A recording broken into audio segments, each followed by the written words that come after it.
அதாவது தமிழக வெற்றிக் கழகத்தின் தலைவர் விஜய் இன்று திருச்சி வருகை புரிந்துள்ளார். அதாவது தமிழக சட்டமன்ற தேர்தலை மையமாக வைத்து விஜய் தமிழகம் முழுவதும் அரசியல் சுற்றுப்பயணத்தை மேற்கொள்ள திட்டமிட்ட நிலையில் இன்று தனது முதல் பிரச்சார சுற்றுப்பயணத்தை திருச்சியில் தொடங்குகிறார். அதாவது டெல்டா மாவட்டத்தை மையமாக வைத்து விஜய் சுற்றுப்பயணத்தை மேற்கொள்வது ஒரு முக்கியத்துவம் வாய்ந்ததாக கருதப்படுகிறது.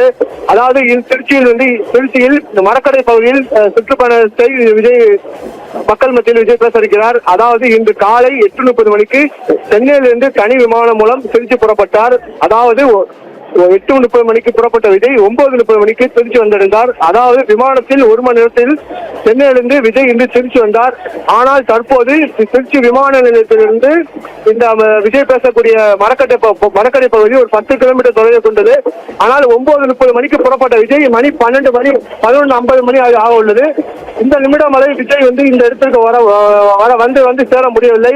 அதாவது விஜய் வரக்கூடிய இந்த சுப்பிரமணியபுரம், தொட்டப்பட்டு, டிவிஎஸ் டோல்கேட், கல்லுகுடி மேம்பாலம், பாலக்கரை, மேலப்புதூர் உள்ளிட்ட பகுதிகளில் விஜய் காண்பதற்கு ரசிகர்கள், பொதுமக்கள், தாவேக தொண்டர்கள் கூட்டமாக கூடியுள்ளனர்.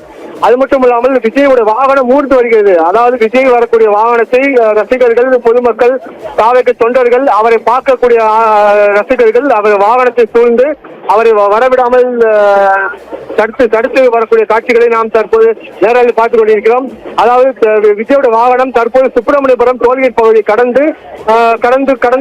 கடந்து உள்ளதாக ஒரு தகவல்கள் வெளியாகியுள்ளது. அதாவது மிகவும் ஒரு ஆமை வேகத்தில் நகர்ந்து வரக்கூடிய காட்சிகளை நாம் பார்த்துக் கொண்டிருக்கிறோம்.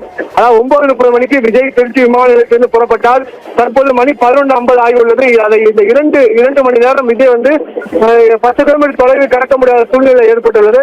அது மட்டும் இல்லாமல் இந்த மரக்கடை பகுதியில் பொதுமக்கள், தொண்டர்கள், தாவேக நிர்வாகிகள் ஏராளமான கூட்டங்கள் கூடியுள்ளனர். அது மட்டும் இல்லாமல் 2 கிலோமீட்டர் வரை இந்த தொண்டர்கள் விஜய் காண கூடியுள்ளனர். இங்க இருக்கக்கூடிய தண்ணீர் வளாகத்தில் உள்ள கட்டிடங்கள், மரங்களில் விஜய் ரசிகர்கள் கூடி நின்று விஜய் காண முயற்சி வருகின்றனர்.